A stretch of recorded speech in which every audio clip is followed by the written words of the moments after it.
So good morning everybody and welcome to today's webinar, The Future of the UK Solar Installer. I'm delighted to be joined by some excellent speakers this morning and also some attendees and listeners. Now just to note that yesterday's webinar that we ran with Alan John, Merlin Hyman and others is available to listen back to. It's available for download. So do download that and share it with friends and colleagues. It was focusing more on the policy and the lobbying, whereas today's webinar is much more focused at the installer market, and we'll be discussing how the policy proposals that we've seen this summer is impacting this market, how installers can diversify their business models, new offerings and technologies that they can bring in, including storage, and just have a look as well at sort of, I guess, the wider energy management and the place of solar moving forward. Now, it's not the first time we've been here in terms of a cliff edge with the feed-in tariff, and I guess to an extent it's a discussion about how similar it is to previous years and whether the market will survive and how it can do. Just to note before we begin, we're running Solar Energy UK again in October at the NEC in Birmingham, the 13th, 14th and 15th. Our Installer Central Theatre there will look at business diversification, and the speakers that we have today will also be presenting there. So do sign up and register and come along for the show. It's free to attend. And finally, before we begin then, I'm joined today by Chris Jardine, who's Technical Director of Joju Solar. He's going to start this morning. Jerry Hamilton of Rexel UK and Simon Daniel of Moixa. So a real expert lineup. Do send in any questions that you have. We've got 20 minutes at the end for those. But for now, I'm going to hand over to you, Chris, just to start us off today with your presentation. Well, thank you very much, Rosie. Just get the screen ready. So the idea of my talk really is really just to present a general overview of the solar energy market in the UK and where we think that the market will be going in light of the cuts that we're likely to see. So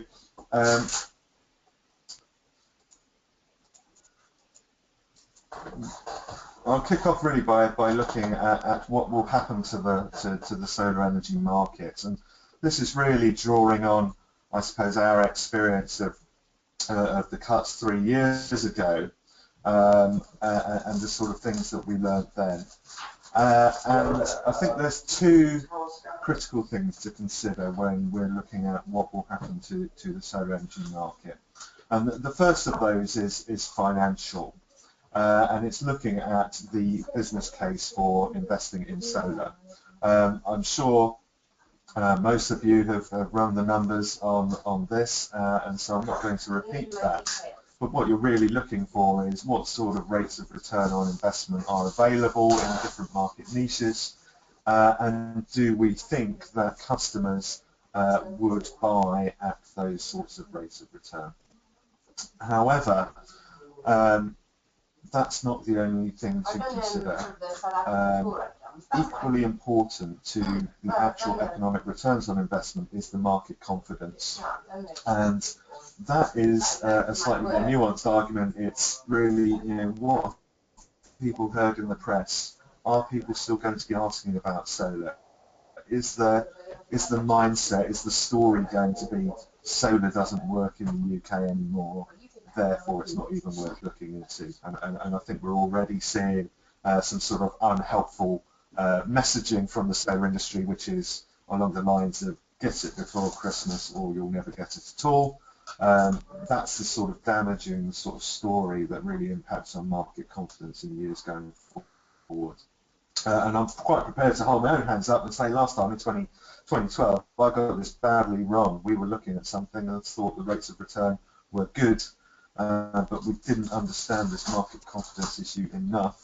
And although rates of return last time were good, the market wasn't really there. So I'll just look at a sort of very academic style look at how much solar is bought, and if you look at the number of people buying and the sort of rates of return that are possible, you'll have some kind of S-shaped curve here, and it will kick in at some kind of essentially floor level of rates of return, and that will gradually increase, and once rates of return get high, then the market's essentially saturated and it will begin to level off again. And what we saw in 2012 was, certainly in the domestic market, it was possible to get rates of return up around 20%.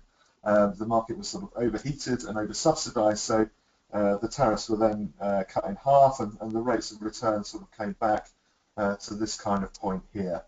Over the time, as prices have reduced, we've seen that creep up again and creep up again, and the market's recovered certainly over 2014, 2015.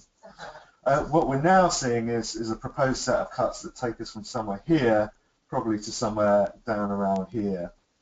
So to my mind, this set of cuts is very, very different to the last cuts that we experienced. The last cuts took us from here to here, and was, I would say justifiable, poorly handled but justifiable.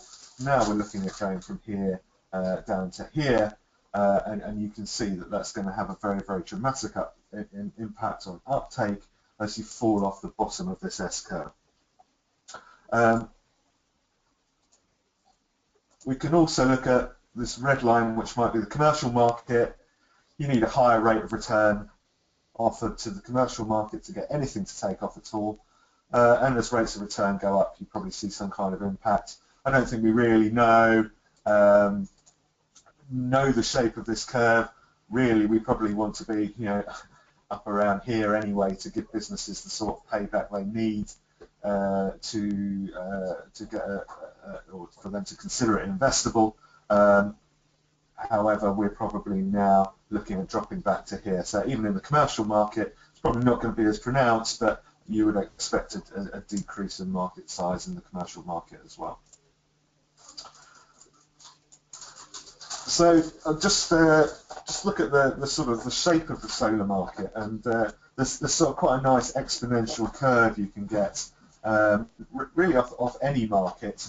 That basically says that the largest player in the market is twice as big as the second, who's 2/3 as big as the third, who's 3/4 the size of the fourth. And so you've got a few players doing a huge amount of solar, and we've got a lot of people doing a very small amount. And we know that there's around about 1,500 accredited installers in the UK.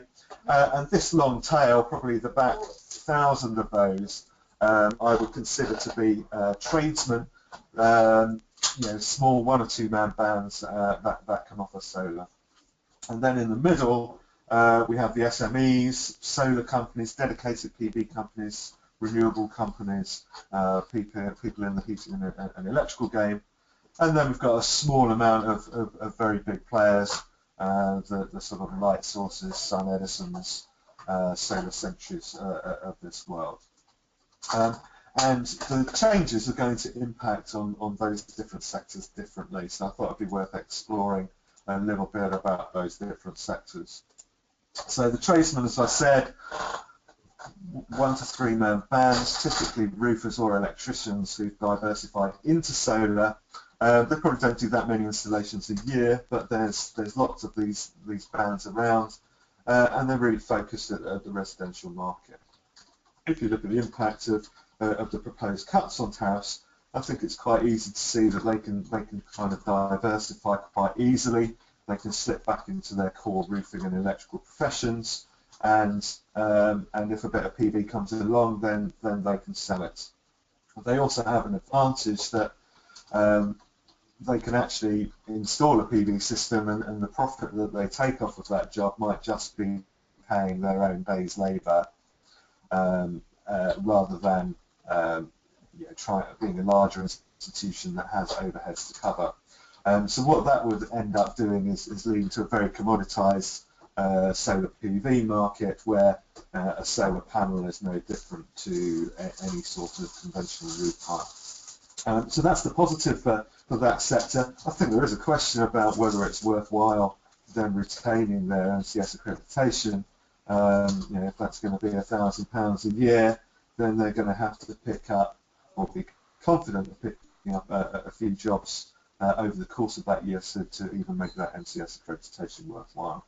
So on each of these slides, I've got a kind of suggestion of what I would do. That's by no means a definitive answer, but I think in some ways it's fairly obvious what the response should be. So what I'm suggesting here is return to core business and pick up jobs when they turn up. Next, the SMEs, and this is smaller companies, maybe between 3 and 20 staff. I think the key word is staff there. It implies they have offices, it implies they have overheads that they need to cover, and they will probably have some degree of renewable expertise, strong health skills in-house. They'll be able to cover residential and commercial, and they may have some sort of marketing expertise. I think it's the SMEs really that are going to feel the real pinch here, the squeeze middle, if you like. The real question is, can you sell enough to support your staff levels? Can you diversify your offerings to bring in different income streams, and are those new income streams strong enough to maintain staffing levels? And I think importantly that margin is also going to be important in this sector. So we've already seen that we think that tradesmen can undercut the SMEs. So I think there's going to be margin pressure in the SME market. Chris, we're just getting some background. The suggestion there. Hi, Chris. Sorry to interrupt. We're just getting a bit of background noise from you. I'm not sure if there's a way in which you can sort of block that out a bit. Okay, I will try and hold very still. I'm quite an animated speaker, so I tend to move around a bit. I will keep myself still. Is that working better? Yeah, if you just speak up or come close to the microphone. Fine. Yeah. I'll just let everyone let me regain my train of thought. So the suggestion for SMEs, I think they've really got I suppose 3 choices really. One is to diversify and find other income streams. The second is to scale down massively to some sort of skeleton crew, and the third option is obviously to withdraw from the market. And I think it's probably important that we talk about people withdrawing from the market, because let's be adults about it, it will happen. Lastly, the big boys, the larger solar companies. You could argue that they may be in a better position. They're going to be characterised by having many staff, but importantly, they will either have some kind of financial backing, or they may actually own assets. They may own existing PV systems and be benefiting from the fit revenue of those existing systems. They may also be diversified into foreign markets. So the larger companies, I think, are in a good position because they have a strong financial position, and I think they could ride through. They could have the financial clout to ride through for a couple of years, should they choose to. And I think the important thing there is, should they choose to, obviously, they are going to have very high overheads with lots of staff, so they're carrying a high risk if the market's not there, and if they're not selling anything, they can lose a lot of money month on month, but they may have a cash position to allow them to do that. So they might essentially be buying themselves time to develop new products and offerings. I'll just have a quick look at diversification. What are the things that solar installers can do? The obvious candidates, given the skills base, is to look at other renewable technologies, other green products, energy efficiency, other heating and electrical products. Within the PV market, I think there's a couple of sort of niche applications, if you like. Thermal storage, devices such as the Sun, where excess PV generation is diverted into heat. and also batteries, I think they could both be either upsold to existing customers or used to boost the rates of return on new solar installations. I think they're both broadly helpful. I think batteries are getting a lot of attention, and I'm sure Simon's going to talk about those in more detail. However, I think batteries are not a panacea. I think it's important to remember that they don't give you 100% usage of your solar generated electricity. You get to use a bit more of your solar generated electricity, but not 100% of it.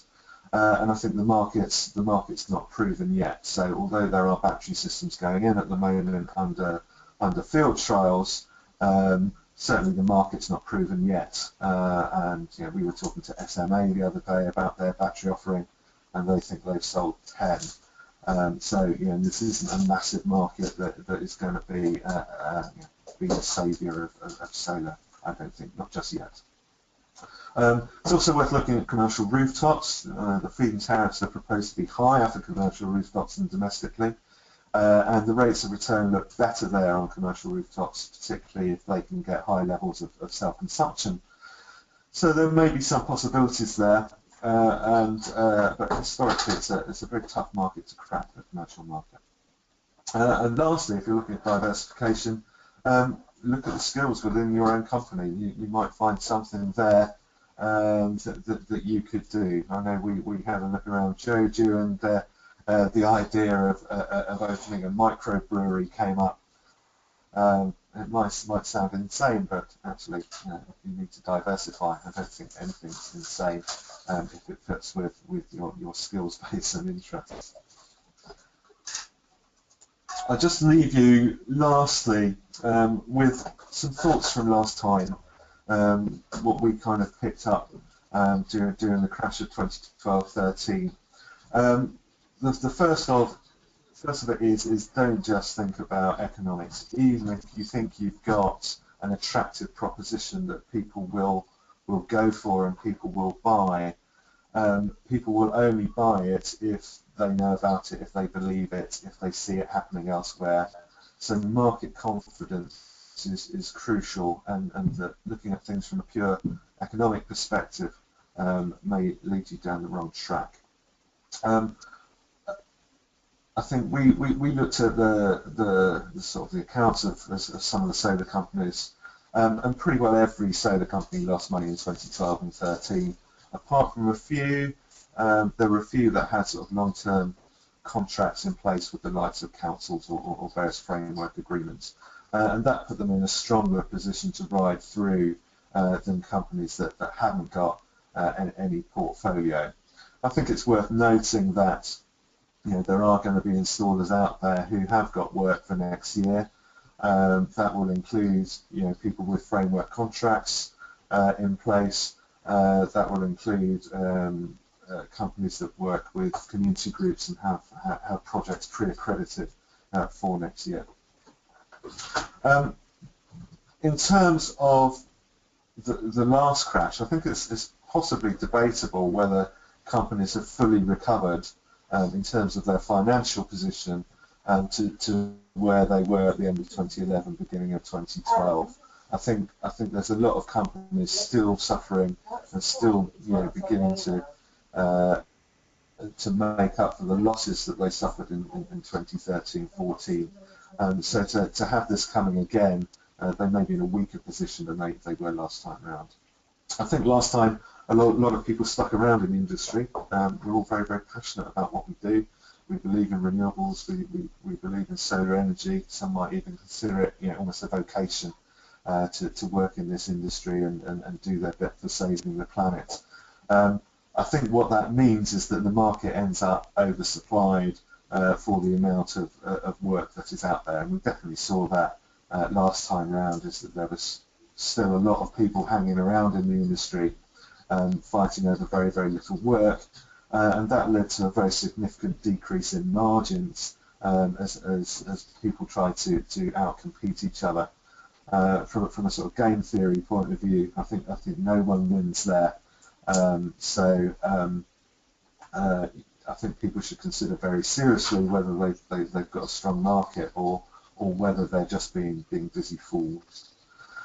The last point is, I think we noticed that in 2013 especially, there were companies that were sort of leaving the market during that period, and they were dumping their stock by just sort of shifting jobs at zero margin or less.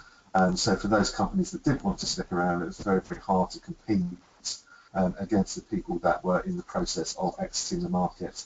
I think people will probably be a bit smarter about that. People will have a clear idea of whether they're going to exit the market in January, and those that are going to leave the market in January, I would expect to already be running down the stock that they have. So that's my general thoughts on state of play. I wish you all the best of luck, and hope you can all find and navigate your own path through this tricky policy environment. Thank you very much. Great, thank you, Chris. That was a really nice opening overview of the state of play of the installer market. And we've had a few questions come in that I'll keep just until the end there.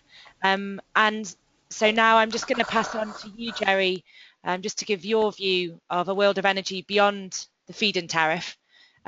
So if I pass over to you, Jerry, now, and you just give us your thoughts for the next 15 minutes or so.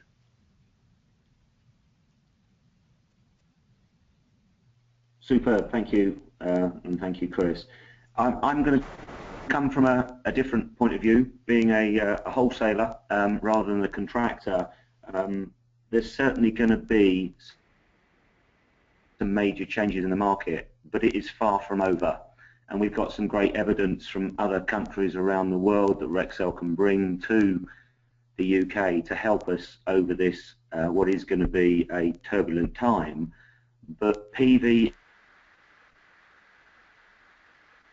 factors that decide it's time to disappear in January, but PV is going to be far from over, and I want to share some of those ideas with you. Jerry, just before I do, I'd like just to sort of make Jerry, just to interrupt you, sorry, sure that can we you all just understand that as the market matures, that there are. Can you just speak up slightly?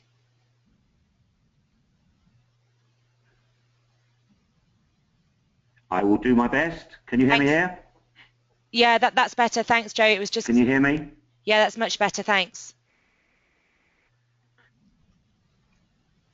Okay, so there's three distinct different markets, and we have allowed, when I say we, the PV industry in the UK has allowed the knowledge to be passed through in the ways of the normal general press, and that's not good enough. The industry needs to stand up and allow people to understand how PV works and where it's best suited.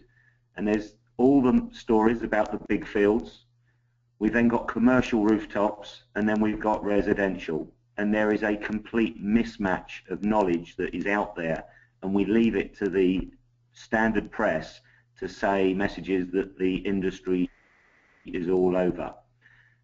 We've got to make sure that we do our part in the industry to get the message across, and selling PV to a domestic homeowner is completely now life after fits, completely different selling it to a business and why you do it. So if we can go on to the first slide, please. Has it gone? It is. So just let's talk about where it happened. There was many people fitting PV. You know, we hear from the likes of Ray Noble was fitting PV in the UK back in the 60s. But it really, the boom happened 2010, 2011. A lot of contractors became aware of the market that was happening with feed-in tariffs, trained a huge amount of people to understand how it works, trained a huge amount of salespeople to get the message out to potential customers, and it was all sold on the fact that this is a good thing to do, it'll make you money. And we as an industry need to move from that now, as hard as it may be, to start the mature market that fitting PV on the right roof with the right quality is the right thing to do. So moving from this is a wise thing to do with your money, moving through to the green, recognizing the potential and the energy saving that you can gain from becoming self-reliant and generating your own energy. And this is the bit the industry has yet to do. Some people are doing it, but only a few. Most people are still moaning about the incentive. It was always going to come to an end. We don't want it to come to an end, but it is, and the timing is not great.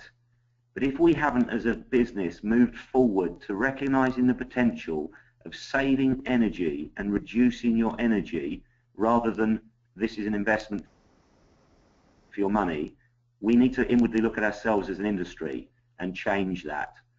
I question mark how many installs have been fitted out there, 750,000 domestic installs. How many of those people truly understand when their electricity is being generated, and have they engaged with their energy so that they become more energy efficient? Yes, some will, but there's a lot out there that purely read their meter every quarter, send in their figures and look at the check they get to see if it's in line with their expectations. We as an industry need to help the industry mature into engaging people differently for life after the fits. It's about understanding your energy, getting it in control, stopping wastage, and using energy at its best time. So we talk about DEC have done this and moan deeply about the cuts, and we put a lot of effort in. As much as we can all join lots of different forums and do the mudslinging that happened in 2012, my suggestion is, if you really want to help the industry, get hold of your local MP, engage with them to understand the market that you're in, understand your business, so they have a voice for you when we move forward in this industry. I believe that for the commercial industry, not the residential, commercial rooftops, we would be far better off having a tax break or a capital allowance rather than a lower and lower and lower feed-in tariff until it is non-existent. Those are the sort of messages that we should perhaps be getting through consistently to members of Parliament, and there's no better way of contacting your local MP that is duty bound to come and listen to you and hear you talk about how the effects will have on your business. Don't put all your effort trying to change a minister that in essence is doing what they're told, cutting the budget. So how are we going to do it? Can we move on to the next slide, please?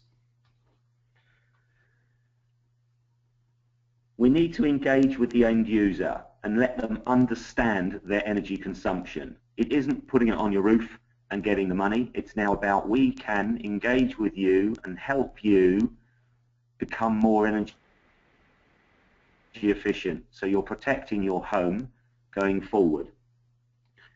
Anybody that has fitted a PV system to a residential home in the last 2 years and hasn't communicated about the potential of fitting EV charging, monitoring or LED lighting has missed the trick. And that's where Rexel has been working with smart contractors.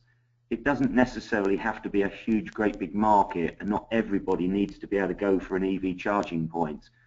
But if you're not capable and able to talk about it and trained and know when there's government subsidies, as there were, you could fit a car charger to a residential home as long as it had off-road parking completely fully free of charge. And that's where the smart contractors start being different than just running around fitting PV onto roofs and moving on. Engaging with those homeowners and helping them understand their energy. One of the best examples was a domestic PV installation being fitted with monitoring, realised that the old fridge freezer that had been put into the garage when they renewed their kitchen was costing £480 a year to run. That is what I believe a smart contractor allows and gets involved with reducing energy. Okay, moving on, we now cover from the homeowner, completely different to the business. Businesses investing money in being better for the future, are they going to be able to cope with increased energy costs?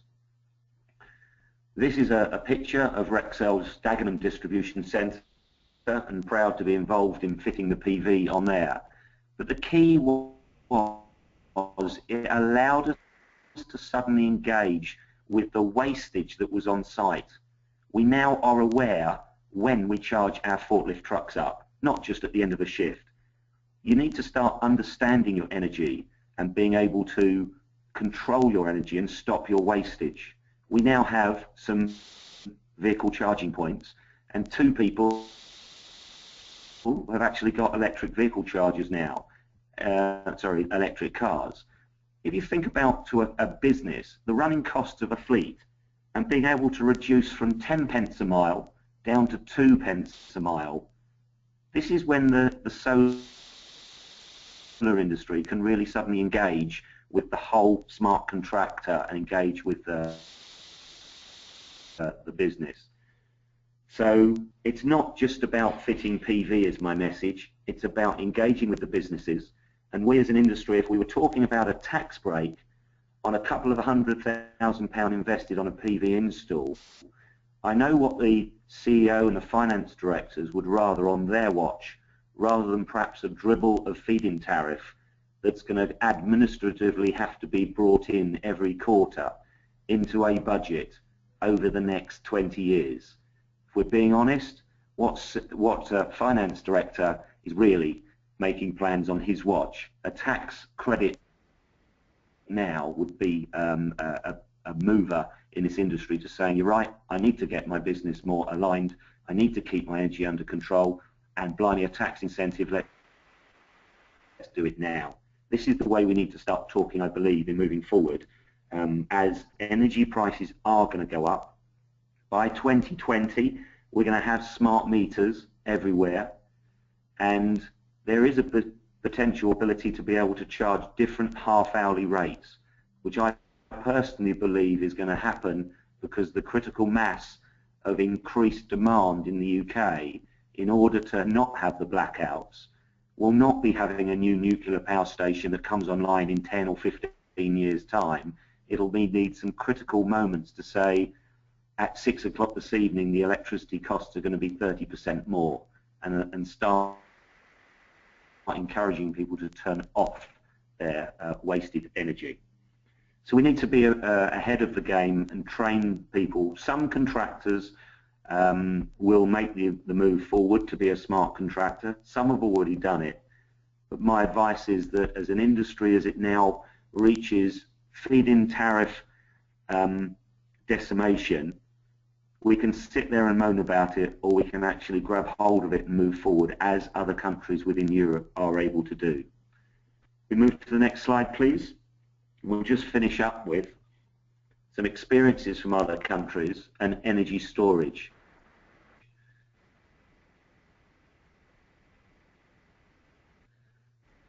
Of a small PV system. The grey area showing demand, the green showing where the PV generation is not being used.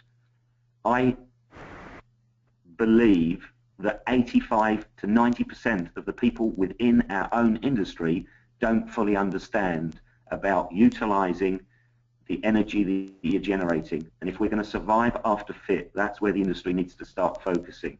We're going to hear a minute on Simon about energy storage. I do believe it is very, very close to happening now.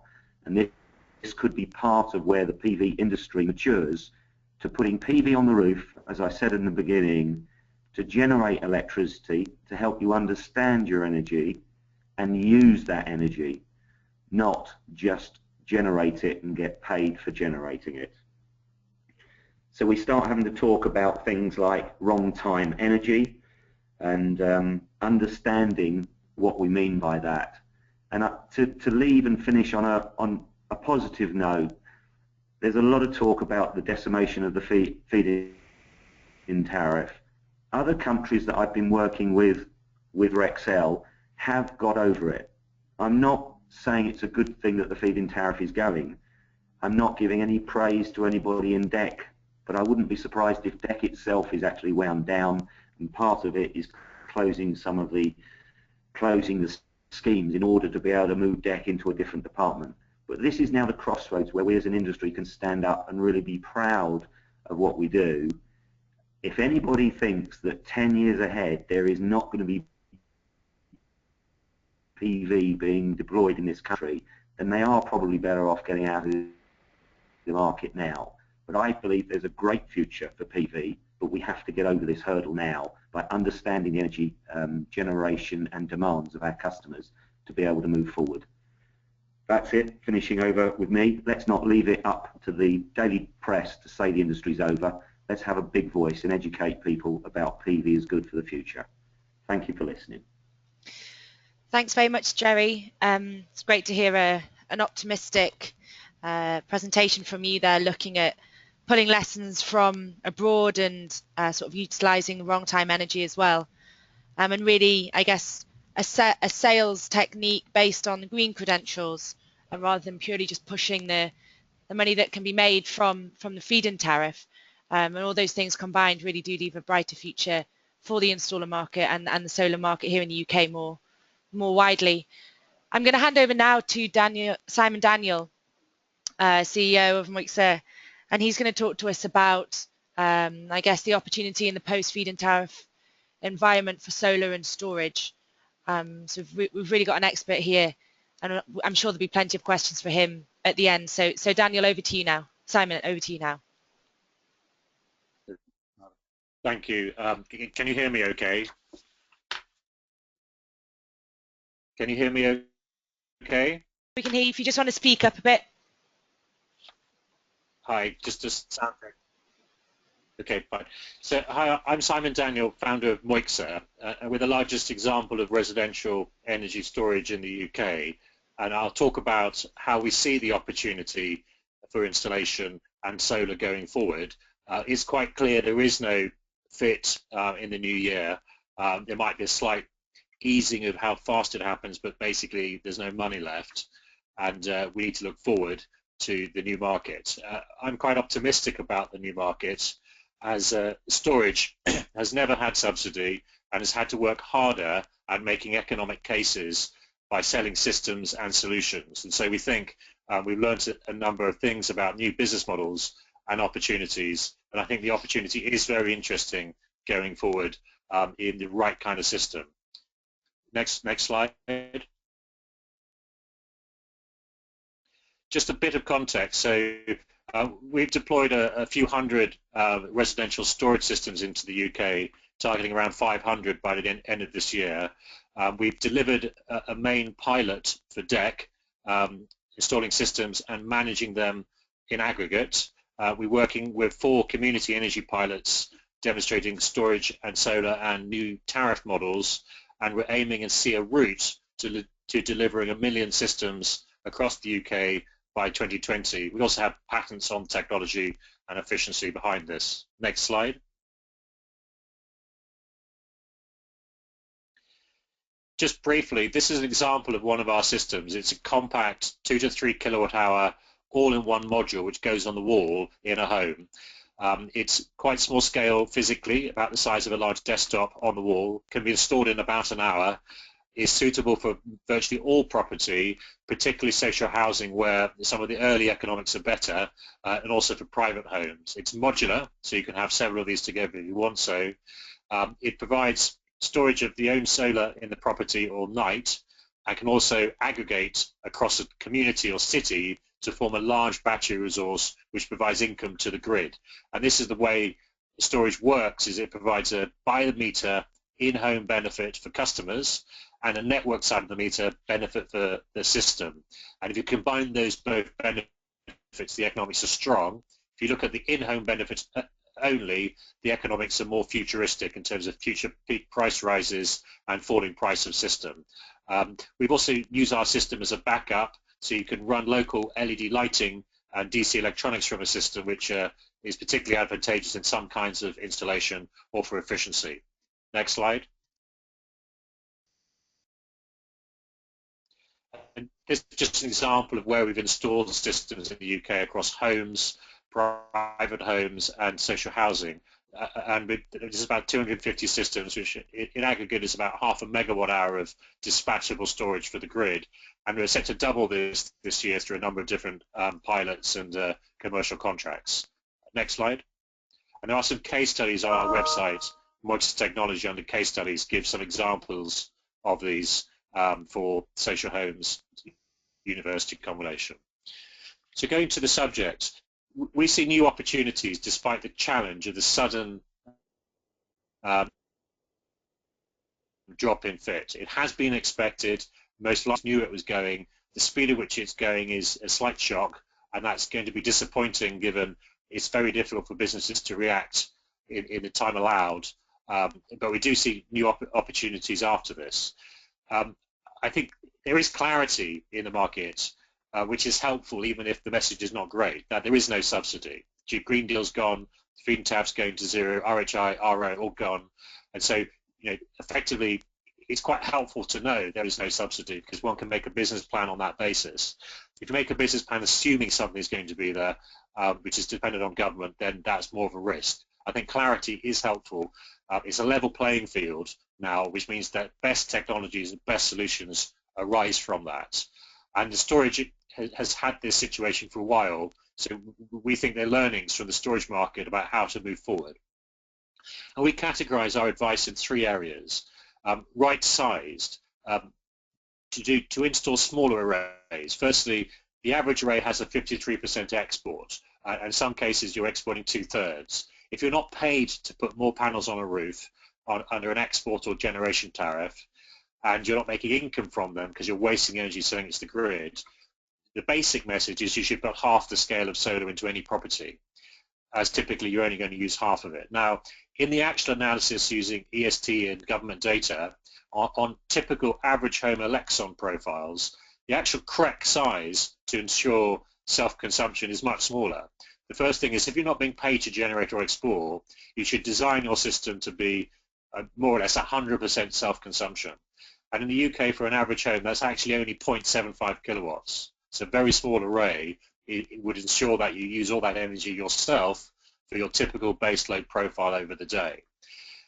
Right timed means actually if you could store energy and use it at peak, this is when energy prices are rising, and when you are in the property and have a larger Elexon profile consumption.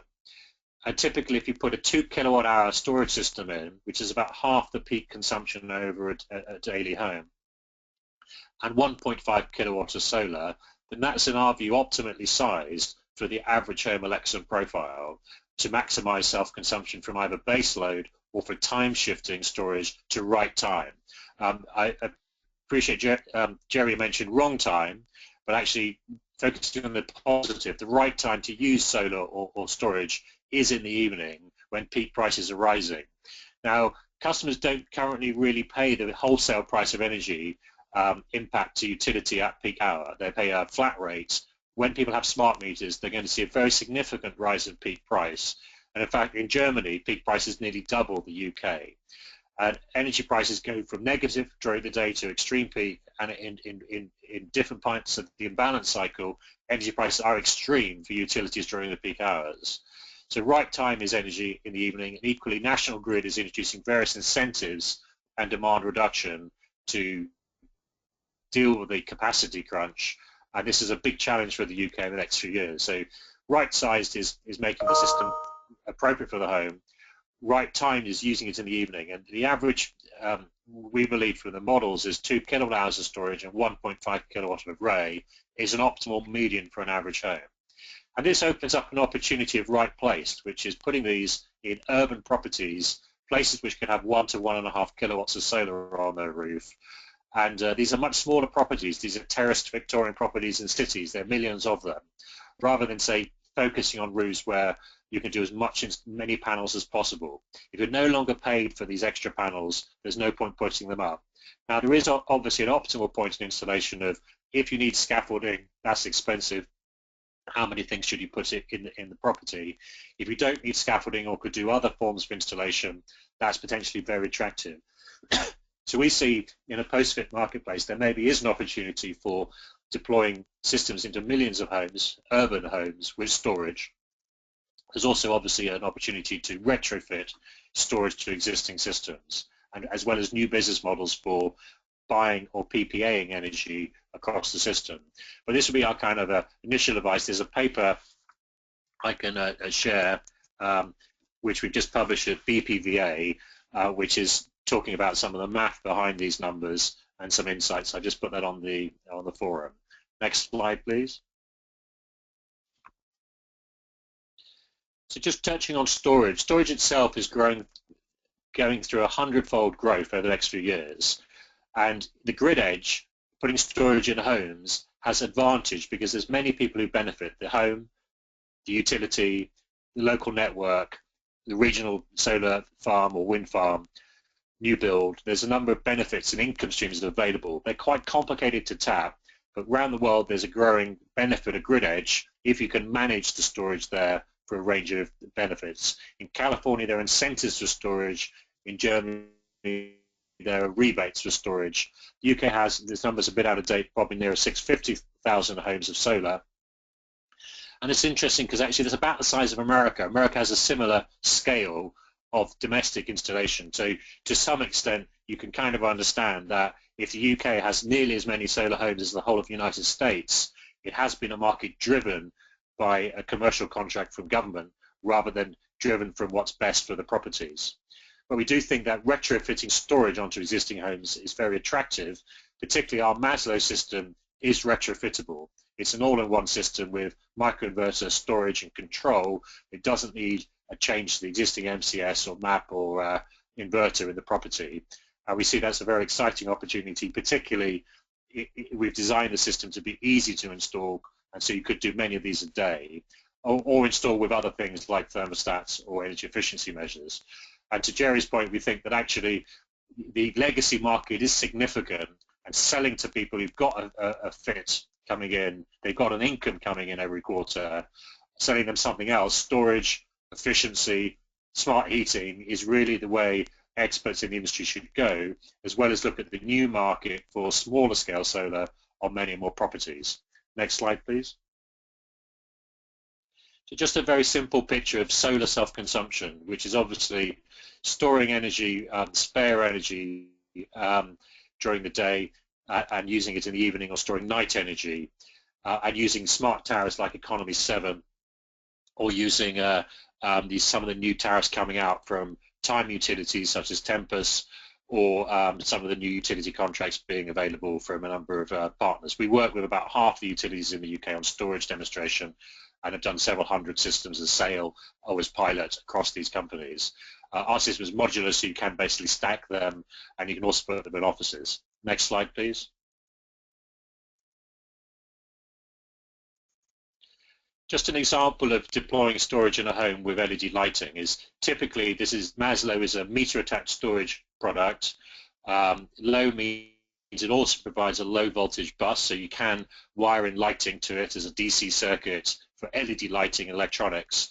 And certainly where we've done this in university accommodation or social homes, this locks in powering your lighting from an off-grid solar resource. And so in an ideal situation, you put storage in, a small-scale solar, and efficiency measures like LED lighting, and the economics of that provide quite a good payback to the household. Now, next slide. The other payback is if you share the storage to the grid.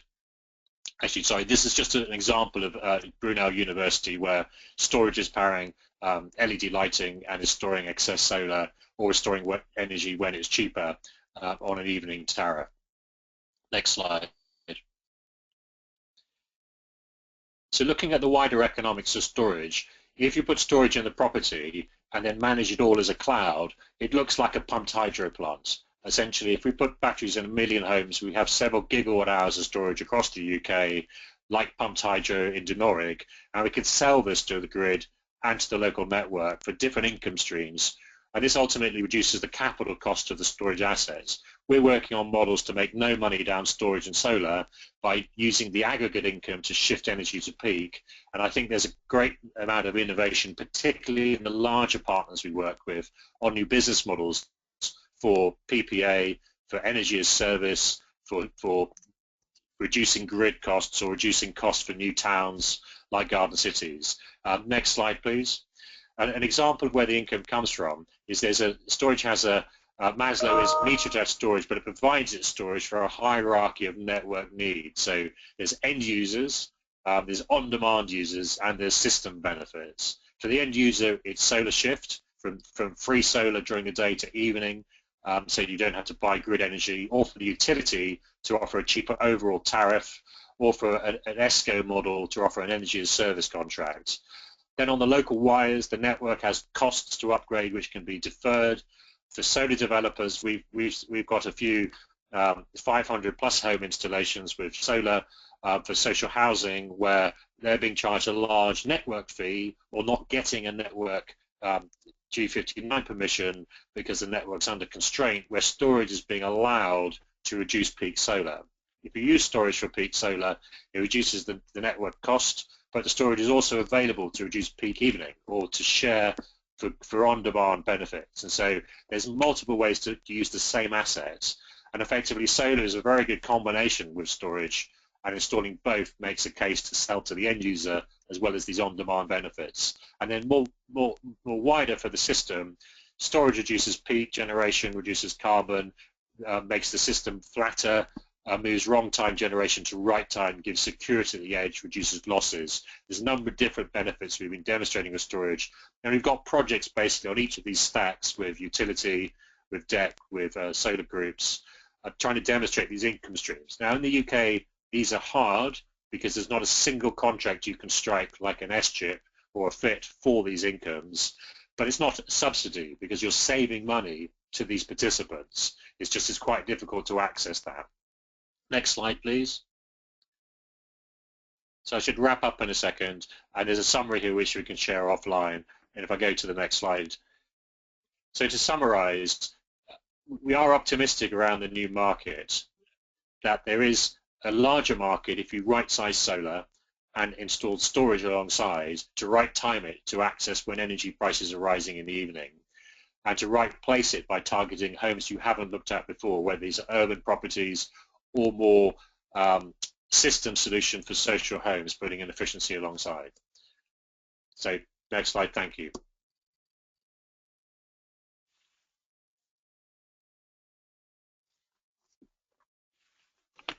Thanks, Okay, Simon. Yeah, thanks very much, Simon. Okay, so we have 10 minutes left for questions. Just to remind you, if you are listening, to send in the questions to the speakers. I'm going to start with one that we had sent in from one of the listeners. That is, I'd be interested to know what the speaker's thoughts are in terms of energy storage for solar. Current technologies work adequately? Are they economical? Are they practical for householders? And can we see any lessons from other countries, such as Germany? So obviously, Simon, you've touched on that just now, and I'm going to hand over to Jerry to answer that first before we come back to you, Simon, and then Chris, just to give your thoughts on it.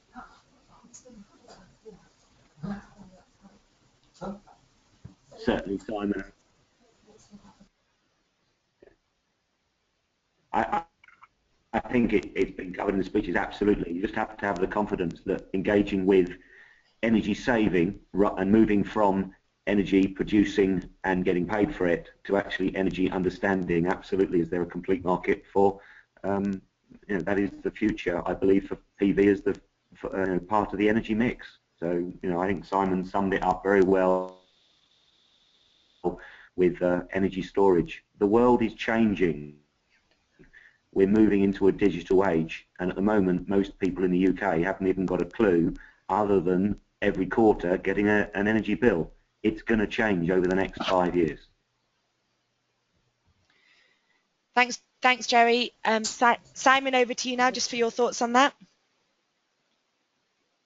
Yeah, so we've got a lot of evidence from installing a few hundred systems in the UK, which will exceed 400 and probably 500 later this year. And if you size the things correctly, it's critical to reduce the cost of installation. So if you've got to lift something in with a forklift or have two people installed, do a survey, that increases the cost of deploying storage. So deploying storage cheaply in a well-designed modular, reducing the time you have to think on site is quite critical. And it's really critical to share the storage for network income under some of the new contracts we're putting together. Otherwise, you just look at the in-home benefit only, divide the asset price by the lifespan or the daily hours shipped. I think it's also important not to oversize storage. If you put a 5 kilowatt hour system in a home, there's only certain days of the year where you have 5 kilowatt hours of solar spare. And so you should really only oversize if you've got a reason to do so, like a backup concern, or you're paid by the network to do it, or there's a different reason. So I think right sizing is a universal theme, is very, very important. If there is no subsidy, then you've got to size something appropriately for what customers need today.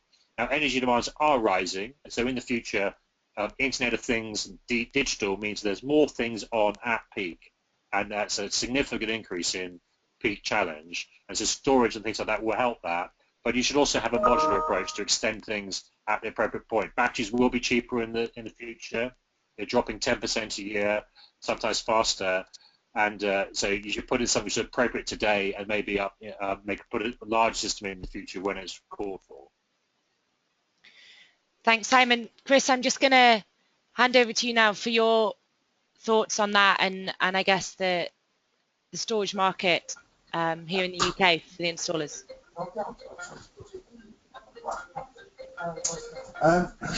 Yeah, we've done a little bit of modelling on sort of the returns that are available with batteries and without, and there's some sort of quite interesting features of that.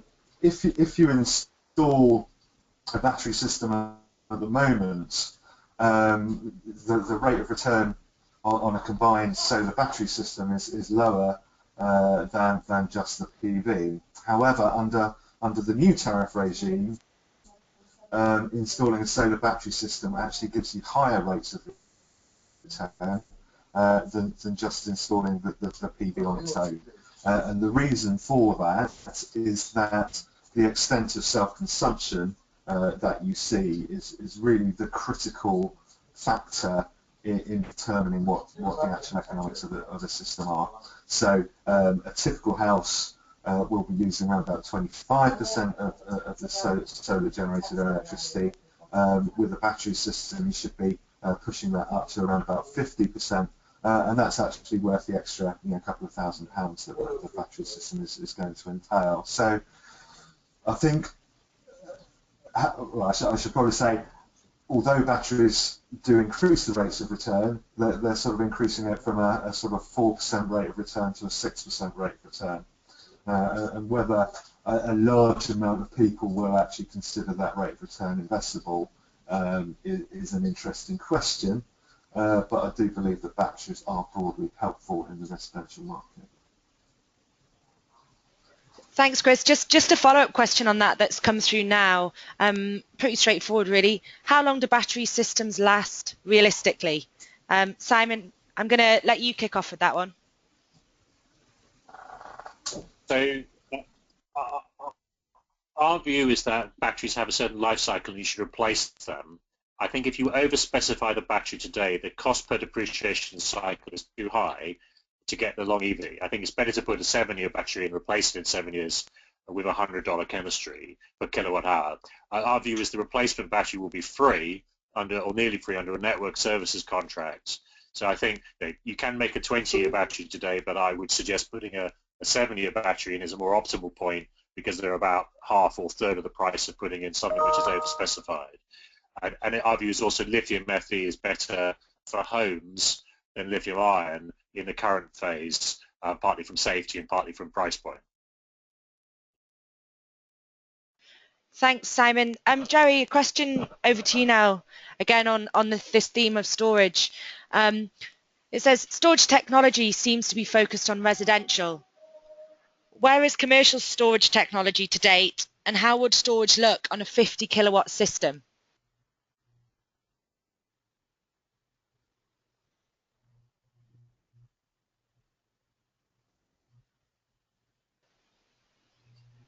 Okay, I think that really ties in with what do we mean by storage. If that might sound basic, but we already have many places of storage. It's about when you use it. So my example about the forklift trucks, you know, a golf course with PV, when are they charging their carts? Is it feasible to get another load of batteries and charge them during the day while the carts are outside, and then replace them for the following day? The whole point is it's changing. Simon's the expert on batteries. All I can tell you in the market I've looked into with Rexel is that I believe the market is going to change dramatically, and a lot of it is led from the vehicle. I'm driving an electric vehicle, and the battery is the big unknown to the car manufacturers. But the amount of investment that's going in, politically probably shouldn't talk about Volkswagen, but there's a lot of interest going in, and the batteries, I believe, are going to dramatically come down in price over the next 3 or 4 years, and I think the efficiencies will improve on the back of the car industry. So the question being on commercial, it's already here. You just need to understand how you're using it with the batteries you've already got, and I think there'll also be an industrial scale battery storage actually within the grid that is already being looked at, and yeah, it's another market. The grid need to become more able to respond to the digital age of us being able to turn things on and off remotely. So the changing world, all quarters, battery storage is going to be affected. Okay, so just with an eye on the time there, I'm just going to ask all our panelists for the one top tip that they'd give to installers listening either live now or those listening on record, you know, the top tip for them moving forward in the next 3 months and the next sort of 6 months as well. So I'm going to put you on the spot slightly again, Jerry, and ask you to kick us off with your top tip to installers listening, and then if we go to Simon and then Chris, you can round us off to finish. Perfect. I think the biggest thing I would say is don't be frightened of change. Embrace the change. The world of energy is changing, and a contractor needs to be smart in order to embrace that change. Training and education is absolutely key. If you look at the 4, great job in educating the masses about it. So grab hold of all these new technologies, be it EV, be it battery storage, understand it well with training, and then get out there and talk to people about it, and it will happen. Don't be frightened of change.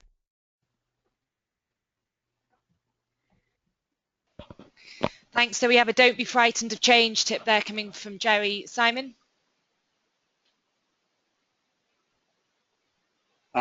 I think it is being optimistic. I think the public needs a positive signal that solar and efficiency technologies and storage are good things, and there are commercial returns, and you save money over life by doing this.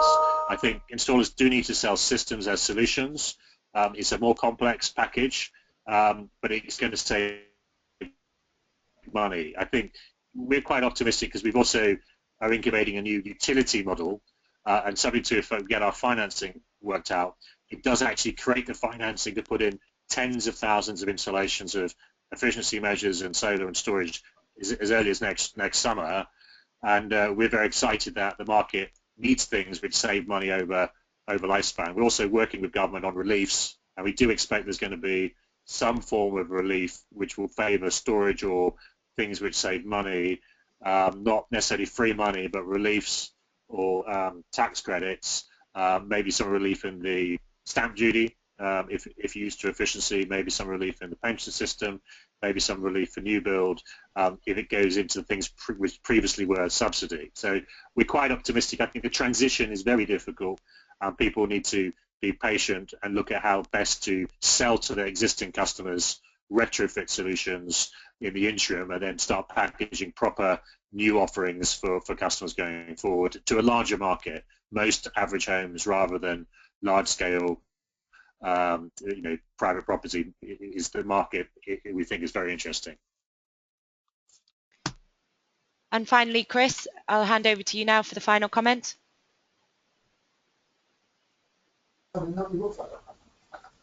Yeah, I think there is some cause for optimism, but we should be perhaps a little bit guarded about that. I think there's very interesting products out there in terms of batteries and other things coming along.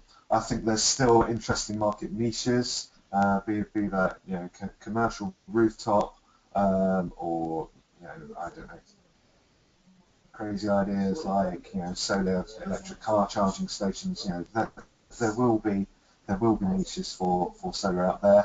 I think there's some interesting stuff happening on policy and tariffs. I think the community energy sector is still going to be very important in maintaining a solar industry. So I think there's lots out there. I don't think there's one golden solution to all of this, but I think a smart installer would be able to knit together some kind of package of niches and products and policy together into a saleable offering. I would, however, be a little bit guarded about that and say, don't bet the house on it. I'm not so proud to say that 2013 really hurt us and we lost a hell of a lot of money.